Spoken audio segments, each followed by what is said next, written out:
session, we're going to invite up 3 of our superstar graduate program directors. So Dr. John Alberti from English, Dr. Doug Feldman from the Master of Arts in Teaching program, and Dr. Julie Overding from the Master of Public Administration. And so a few housekeeping things while they're making their way up here. Yeah, come on up. But there's, yeah, that's fine too. Yes, strong.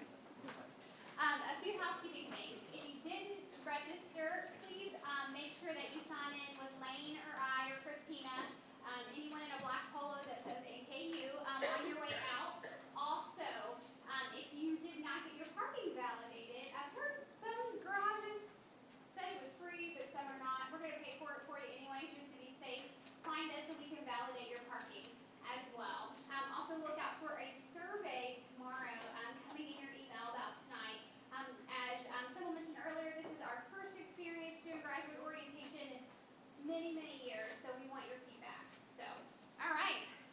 So guys, I'm going to turn it over to you. I said your names at random, so tell us which one you are and your program. Well, welcome everybody. I'm the one who's John Alberti, and I direct the master's program in the English department. Hello everyone, I'm the one named Doug Feldman. I direct the Master of Arts in Teaching program, also teaching our, what you might call our regular master's program, people who are already teachers going for their master's degree. And by process of elimination, I'm Julie Overding. I'm director of the Master of Public Administration program, and we also have a certificate in nonprofit management, if anyone's interested in that. All right, so we heard from our current students earlier about how important they thought faculty were in their journey here at NKU. So how do you recommend that a student develop a relationship with their advisor or graduate program director? Okay, well, I guess we'll go in order. If I were to summarize my piece of advice, it would be to be proactive about it. And that is, set as a goal for your graduate program to seek out mentorship, to form relationships and connections with the faculty member, or with your graduate director or with your advisor, depending on how your individual program is kind of set up. But don't do it passively. This is actually kind of advice we often give undergraduate students starting college for the first time. It's a little bit harder, I think, for first-time freshmen because they're entering much bigger programs in the whole vast sea of the undergraduate experience. But a great thing about graduate education is that the programs, compared to the undergraduate programs, are much smaller. There's a lot more room for one-on-one contact. So I would say be very proactive. So I'll give you an example of that.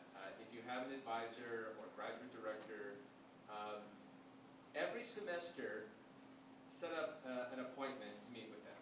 Not just when you might have quote-unquote a problem, but just as a regular way of touching base, of staying in contact, of updating them about how your program is going, what questions you have,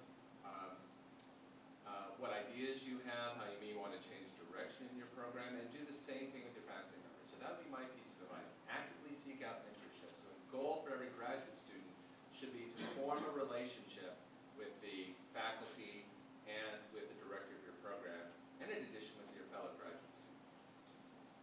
Just to add to that quickly, I think taking initiative is very important.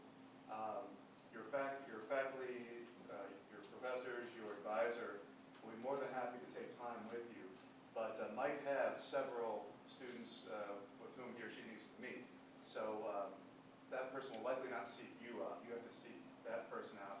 But once that happens, once you take that initiative, your advisor will see that, your professor will see that, and be more than happy to give you the time to meet. So I won't be redundant. I agree with both of these things. I'll try to maybe add maybe a big thing and a couple little things. And this is a theme that may come out throughout my different responses, but I think graduate school is the opportunity to find your passion or develop your passion if you don't know what that is yet. And I think there's probably a faculty member in each of your programs who shares that or can relate to that passion that you have. So it may be in your area of concentration. We have nonprofit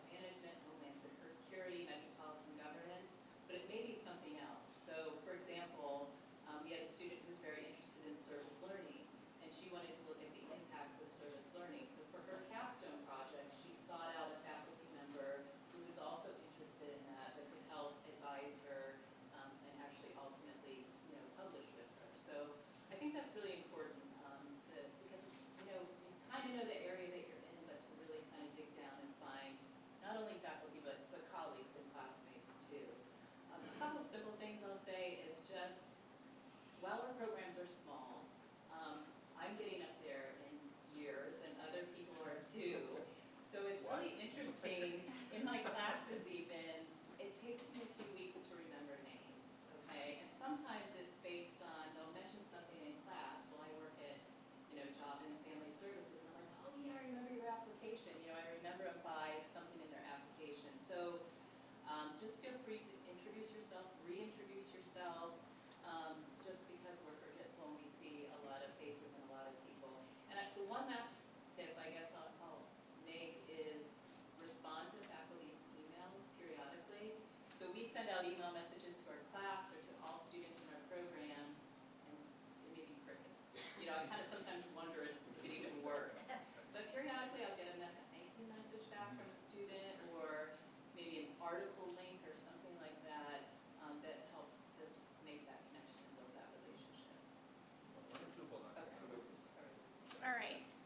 So what makes a student successful in your particular program? And then a two-part question. What are the specific pitfalls you would tell students to avoid? I'm skipping around from the list. Okay. Keeping them on their toes.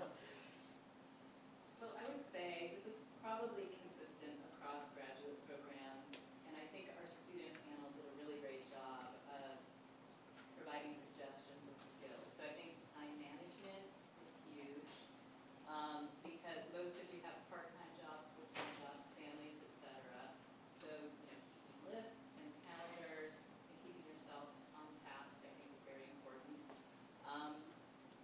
Paying attention to deadlines, of course, doing the work, coming to class prepared. That's something I think that's different in graduate than undergraduate. We're expecting you to come and be ready to discuss, in many cases, to kind of have a good sense of the material and be ready. And that can be shocking a little bit sometimes in a graduate class. I think some new skills, I was thinking about this in relation to this question, and this has come up too, but collaborating with your classmates. I think that maybe when I was in graduate school, it was a little more individualistic. I don't know, but I feel like in our classes we do group work. We hope that students, build cohorts and friendships that go on, and they do for years and years. So I think that's an important skill to develop. As far as pitfalls, the one that I thought of, and I think I point this out to students, is in our program, is to not take too much on early on. I think you're all probably overachievers if you're going to graduate school or you've done well in school and life. But if you're working part-time, full-time, I know you want to get through the program as quickly as possible. That's part of the goal. But if you're thinking about one class or two classes or three, I would err on the side of going for a lower level than what you're expecting, so that you're successful and you really get a lot out of those experiences. You enjoy it actually to some degree, and you're not just burning through to get through without really absorbing the knowledge and experience. I'll combine my tip for being successful and avoiding pitfalls in one answer, and one topic that comes to mind.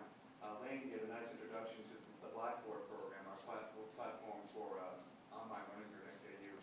And it may or may not be your first experience with an online course, but you will likely have an online course in your program, or as Lane mentioned, even courses that are face-to-face use Blackboard as a supplemental tool.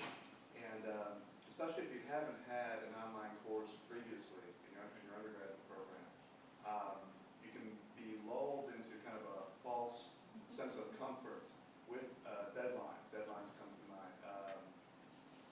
Other aspects to a course, which you get into the rhythm of going to a face-to-face course once a week or twice a week, and then now suddenly the onus is more independently on you to seek out the information on Blackboard or other outside resources that the professor posts.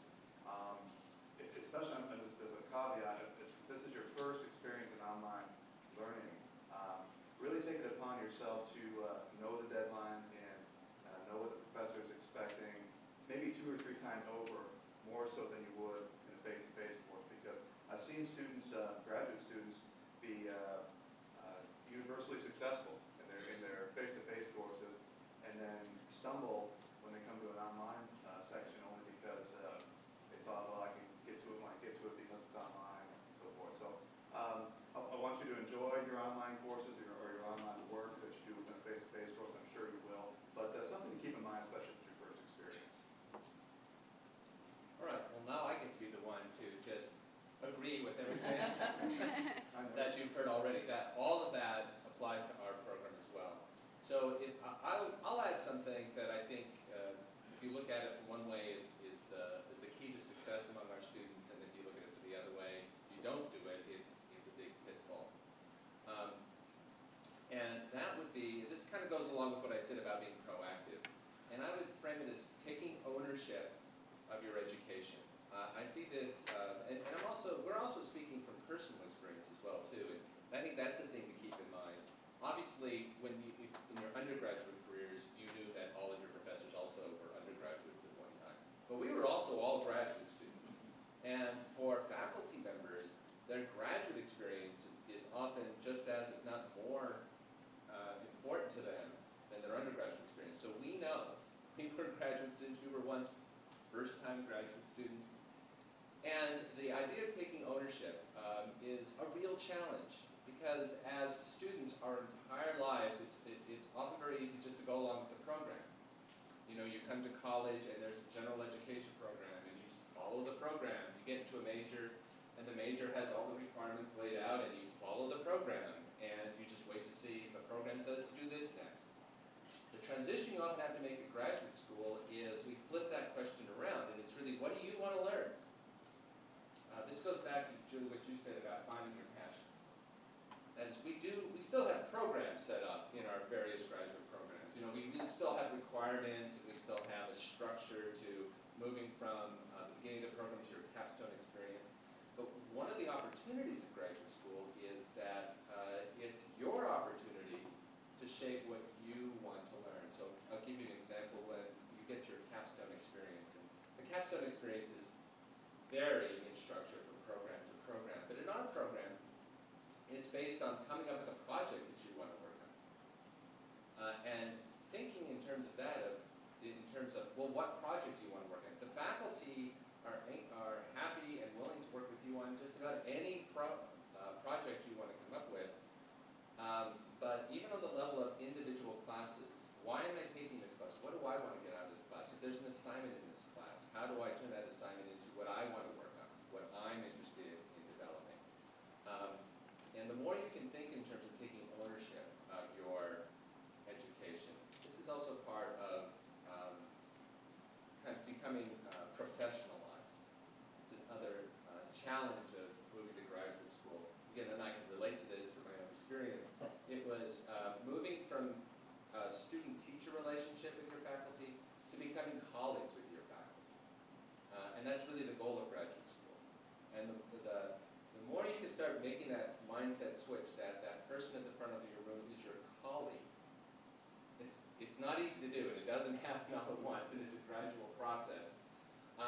But those of you, for example, who are already in education, we have a lot of high school teachers in our program, already have some experience making that transition during your undergraduate teacher training, where you had to move from being the student teacher to being the teacher who happens to be a student. And do we have any high school teachers in this room? And that's a hard transition, isn't it? That now I'm the person in charge. I'm the one who has to think of what we're going to do next. So the students, to sum up, the students in our program who are most proactive do the best. And the ones who are the most passive are the ones that experience the greatest difficulties. So I would sum it up in that way. You know, kind of take ownership of your program. We'll let you go next with the next question. Do we have any questions from the audience or from our online audience at this time? Are you feeling more scared or more reassured? Don't be scared. We've all done it. We're all still here to tell the look at tale. us. Ooh. Don't forget us. So you kind of alluded a little bit to professionalism.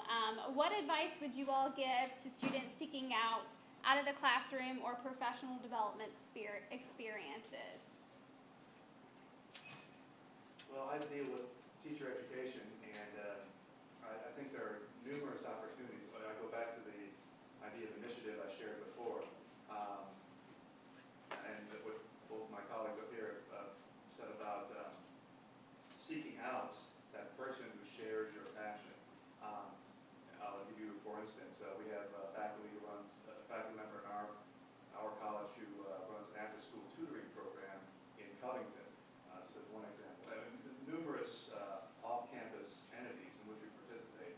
And even if your advisor, the person with whom you're paired up with for your advisor, does not share that field of expertise or field of interest that you have, that person will be more than willing to put you in contact with a person in the department who does have that expertise, who does have that experience. So, again, teacher education, we have many opportunities, not just tutoring, but participating in professional development, seminars at local schools. We require our teacher education candidates to have a certain number of observation and participation hours in the schools before they actually go out and student teach. So I think NKU is very strong in providing these experiences. And again, it's just a matter of you seeking them out.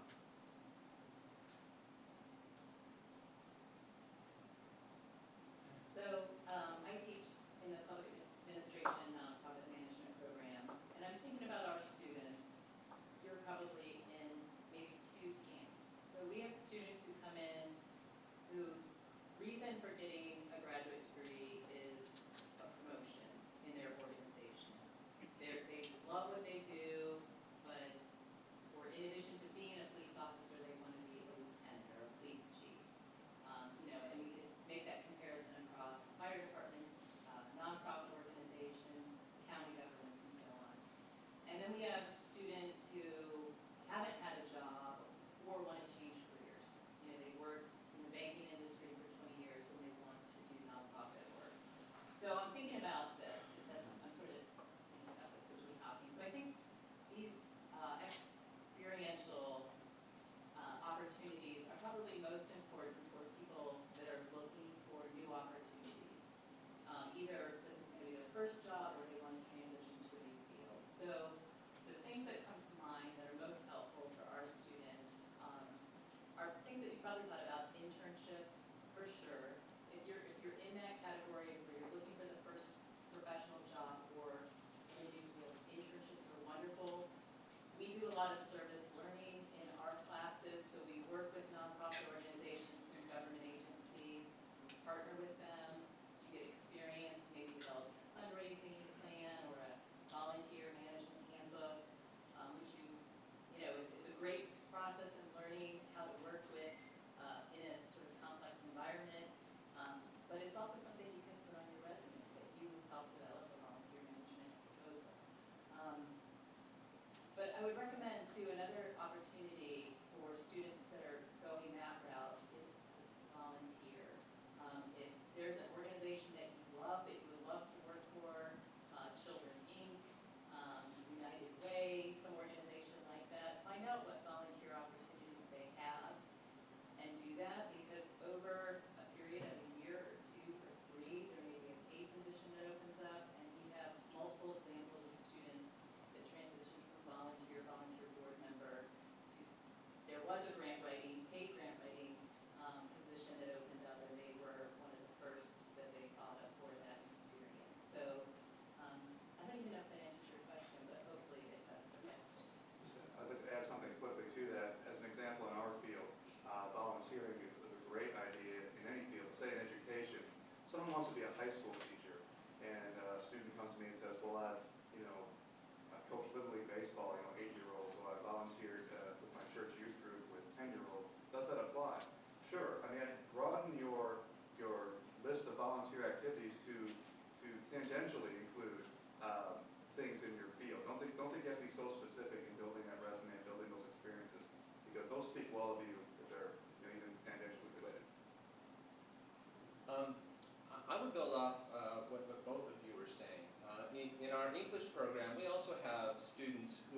program for lots of different reasons. We have high school teachers who are looking to gain their rank certification or who want to be able to teach at college. We have other people who would like to teach courses at the college level in English. We have people who want to become professional writers of different kinds, whether it's business kind of writing, grant writing, or we have a lot of creative writers in the program. We have people who are interested in literary studies. Some of them have specific career goals in mind, some of them don't. So a couple of recommendations I would make along these lines. One, echoing what we just heard, and I would frame it in terms of be open to suggestion. And here's what I mean by that. I will often, as graduate director, post announcements through our graduate student Blackboard site. We enroll all of our graduate students on our Blackboard site. Opportunities for internships or volunteering, serving as tutors, working as writing consultants. As they come in, I'll post them on Blackboard that go out to all the graduate students. Being open to suggestion to me means when you see that come up as a graduate student, I would shoot an email back to me, or I would come in and talk with me, or I would contact the person just to find out more information. Even if it's something you hadn't specifically thought of before, you're not sure exactly if this is interesting to you, but if something about it speaks to you, get more information. There's no downside to getting more information. And those often lead to great experiences. Here on campus, a resource that is also linked to paying for your graduate education is the applying for the graduate assistant positions. We have graduate assistant positions that are sometimes linked to programs, but we have other graduate assistant positions that are open to any graduate student on campus. And our students have been pretty successful applicants to those programs, and those could lead to longer-term employment. And people find out about skills and interests they had that they didn't know they had.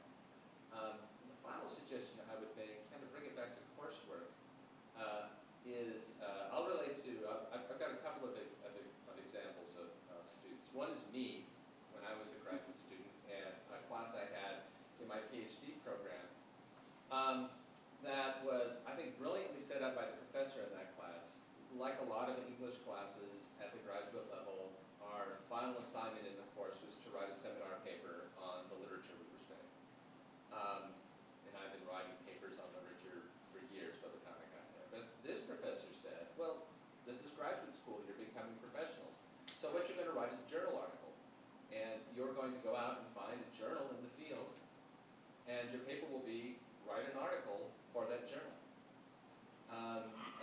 Looking back, it seems like a no-brainer, but it was kind of an eye-opener, and it was an amazing experience.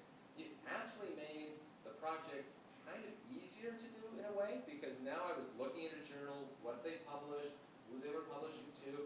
I could tell whether I was being successful or not just in terms of was I going to get a grade, but how well did I think my article was like what they were publishing, and I was shooting towards sending it out. So we encourage our students to think in terms of their assignments as opportunities to send something out for publication, whether it's a journal article or all of our creative writing classes are built on this, that if you're writing poetry, you're writing stories, we're going to be sending them out.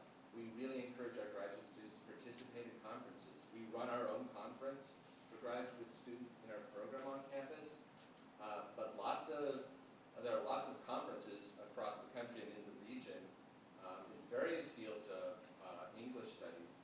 Some of them directly run by and aimed at graduate students. And students who have taken part in those conferences, it's been incredible development experiences in terms of their confidence, in terms of figuring out what their passion is, in terms of interacting with other people as professionals and not just as students.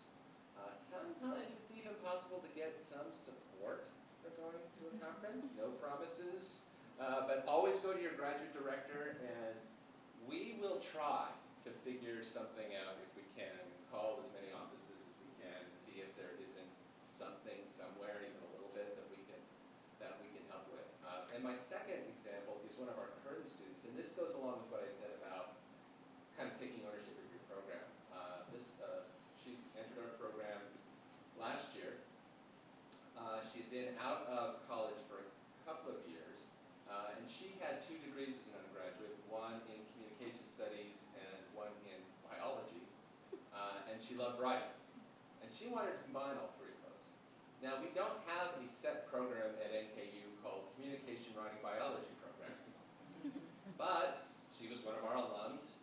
She had a good relationship with one of the biology professors, and she just approached me and said, I would like to really work on science writing, and in particular, how to improve communication around environment and climate change to the general public, and use my rhetorical skills as a writer to help me that interface. So she was working with her professor that she had in undergraduate biology to accompany her on a research trip that she would be writing about and working with students and writing about it. And she wanted to know if there's some way we could work it into her program. And the answer is almost always absolutely. We thought it was an incredibly exciting program, and that's exactly what faculty respond to. That this was innovative, it was transdisciplinary, and we could definitely make it work in terms of the structure of the program. In fact, this is the kind of student we can see that we're going to be bragging about in our promotional literature, showing up on the website of, see what you can do with graduate education at NKU.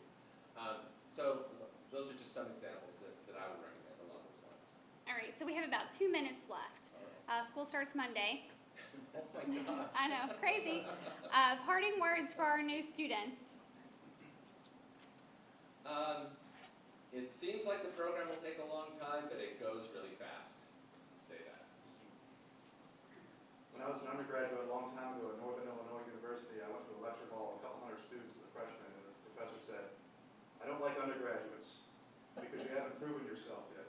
You've proven yourselves, but you have to prove yourselves all over again now. And along those lines, John said, be open to suggestions, be open to criticism with your papers, your work, and that will help you grow. Just take that receptively and positively. I give that suggestion. There's a lot I could say, but I think the one thing I want to leave you with is that you're going to be meeting your future friends and colleagues in your classes, and just to reach out to them. I tend to be an introvert by nature. When I was in graduate school, I was much more introverted by nature, so maybe not the one to go around first day of class, and let's go out for a drink or let's go out for dinner after this. But I think the sooner that you build those relationships, the better, the happier you'll be, the easier group projects will be. And I was talking to a prospective student recently about this, and believe it or not, our alumni, 10 years, 15 years out, still email each other, go out to happy hour. They're oftentimes the first ones that call each other if they come across a management issue that they don't know how to deal with. So just look at it as a kind of a social network. I mean, you're learning, but just experience that sort of richness and happiness of the people in the classroom. Definitely what she said. All right, so we'll be around for as long as you all need to ask other questions if you need your parking, or if you need any other administrative questions from the office staff. But thank you so much. Thank you guys. Appreciate your time. Thanks for having us. Good luck this semester.